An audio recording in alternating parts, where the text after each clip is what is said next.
23 de agosto, Santa Rosa de Lima.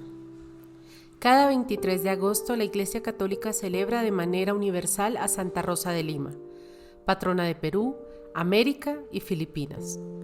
En su país natal, el día destinado para celebrarla es el 30 de agosto, es decir, una semana después, y su celebración tiene rango de solemnidad litúrgica, día de precepto de guardar, es feriado civil y religioso. Santa Rosa, primera santa de América, solía decir: cuando servimos a los pobres y a los enfermos, servimos a Jesús. Sirvamos al hermano que está en necesidad. Isabel Flores de Oliva, su nombre de pila, nació en Lima, Perú, el 20 de abril de 1586 y fue bautizada el 25 de mayo de ese mismo año. Aunque su nombre era Isabel, puesto en honor a su abuela materna, una india que servía a la familia Flores de Oliva empezó a llamarla de cariño Rosa, debido a la belleza del color de sus mejillas. Poco a poco, esa forma cariñosa de llamar a la niña la adquirieron sus propios padres y el entorno familiar. Rosa recibió una esmerada educación, con un acento especial en la formación espiritual, gracias a la cual tuvo noticia de la figura y legado de Santa Catalina de Siena, a quien admiraría toda su vida. A los 11 años, Rosita se mudó con su familia a Quibes, un pueblo ubicado en las serranías de Lima, a consecuencia de los problemas económicos acarreados por el fracaso de su padre en la explotación de una mina. Ciertamente fueron tiempos difíciles para los Flores de Oliva, pero también de profusas bendiciones. Una de esas bendiciones tuvo lugar en 1597. Santo Toribio de Mogrovejo, entonces arzobispo de Lima, en visita pastoral a Quibes, le administró el sacramento de la confirmación. El encuentro con el también santo fue muy significativo. Fue Santo Toribio quien oficialmente le cambiaría de nombre. De acuerdo a la costumbre, el confirmando podía pedir y recibir un nuevo nombre. Isabel no perdió tiempo y pidió el de Rosa. Al cumplir los 20 años, Rosa regresó a Lima, capital del virreinato, con su familia. La joven empezó a trabajar buena parte del día en el huerto y durante la noche cosía ropa para las familias pudientes de la ciudad, con lo que se hacía de un dinero para ayudar al sostenimiento del hogar. A pesar de esa situación, Rosa era una joven muy feliz, y no lo era por casualidad. Para ese momento la santa ya dedicaba horas enteras a la oración y a la práctica de la penitencia. A medida en que su amor por el crucificado se hacía más intenso, se sintió inspirada para una entrega mayor a Dios. En su alma empezó a rondar la idea de hacer un voto de virginidad. Rosa se descubría llamada a esforzarse por asistir a misa con frecuencia y así recibir la comunión. Con cierta naturalidad, su alma se fue abriendo de a pocos a nuevas dimensiones, la mística y la contemplación. Casi sin darse cuenta, se estaba convirtiendo en un signo de contradicción para una ciudad que flaqueaba en su identidad cristiana, cuando no caía simplemente presa de la frivolidad. En una ocasión, la madre de Rosa hizo una corona de flores y se la puso en la cabeza para que la luzca en un evento social. Ella no se sentía cómoda en lo absoluto y presionó una de las ramas de la corona, clavándole una de las horquillas. Un breve hilo de sangre y el dolor se habían transformado en penitencia. Rosa aprendió así a aprovechar las circunstancias para unirse a Cristo sufriente. Cuando una mujer halagó la suavidad de sus manos y la finura de sus dedos, la joven cubrió, tan pronto como pudo, sus manos con barro. Ese tipo de reacciones, difíciles de comprender en estos tiempos, respondían a una lógica muy distinta a la que hoy vemos. Rosa era muy consciente de cuán difícil es dominar el amor propio y la vanidad, así como preservar el corazón exclusivamente para su esposo, el Señor Jesús. Por eso realizaba intensos ayunos y pasaba las noches en vela haciendo oración por los pecadores, especialmente por quienes se habían cerrado a Dios. La joven se sometió a rigores físicos y a distinto tipo de mortificaciones, siempre con el deseo de alejar de sí las distracciones, ofreciendo lo que hacía por los más necesitados. A pesar de que sus padres intentaron casarla, ella se negó y defendió su vocación particular. Así, el 10 de agosto de 1606, Rosa ingresó como terciaria en la Orden de Santo Domingo, siguiendo los pasos de Santa Catalina de Siena, su maestra espiritual. Y a sugerencia de un sacerdote dominico, aceptó que la llamaran Rosa de Santa María.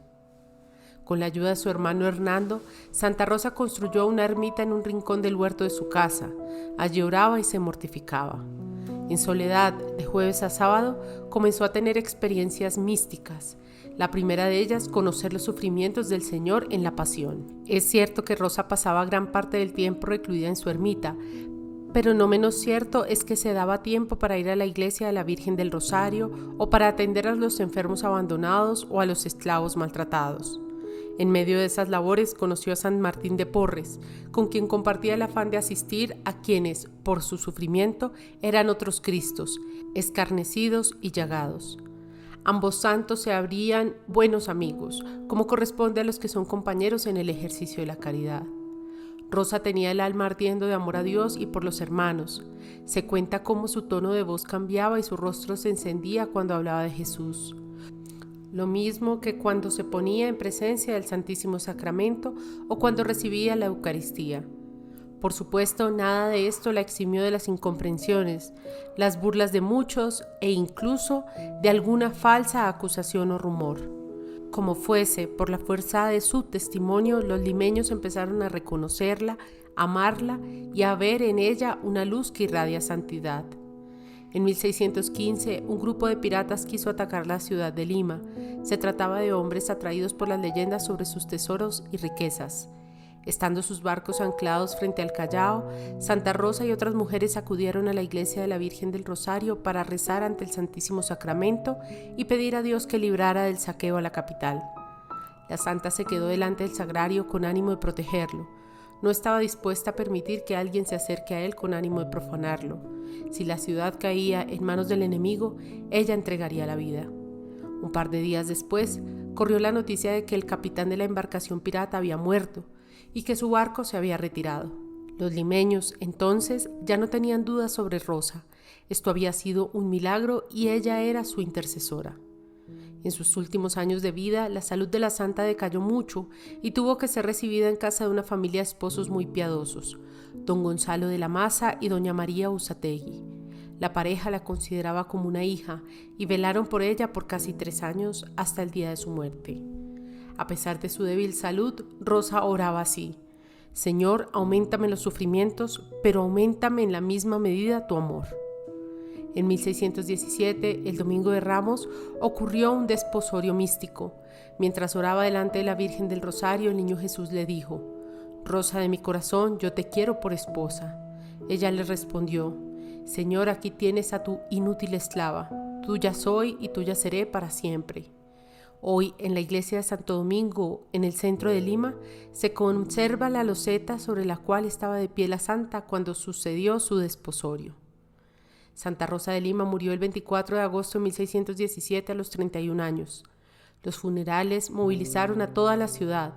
Entre los asistentes estuvieron altas autoridades eclesiásticas, políticas y el virrey de España. Pero no solo ellos, estaba el pueblo que pugnaba por entrar a la casa de los de la Maza al grito de Santa, Santa. Muchas personas se acercaron al féretro en el que yacía su cuerpo para arrancar un trocito de su hábito y preservarlo como reliquia. Otras tuvieron que ser dispersadas por la guardia del virrey porque llegaron hasta arrancarle un dedo del pie. Santa Rosa fue sepultada inicialmente en el claustro del convento de los dominicos, pero su cuerpo después fue trasladado a la capilla de Santa Catalina de Siena en la iglesia del Rosario. Su cráneo se encuentra hoy en la iglesia de Santo Domingo, ubicada a unos pasos de la Plaza Mayor de Lima, junto a los cráneos de San Martín de Porres y San Juan Macías. Rosa de Lima fue canonizada por el Papa Clemente X en 1671, convirtiéndose en la primera santa de América. El mismo pontífice la declaró patrona principal del Nuevo Mundo, Filipinas e Indias Occidentales. Probablemente no ha habido en América un misionero que con sus predicaciones haya logrado más conversiones que las que Rosa de Lima obtuvo con su oración y sus mortificaciones, señaló el Papa Inocencio IX refiriéndose a ella. En 1992, el Papa San Juan Pablo II, de visita en Perú, dijo que la vida sencilla y austera de Santa Rosa de Lima era testimonio elocuente del papel decisivo que la mujer ha tenido y sigue teniendo en el anuncio del Evangelio.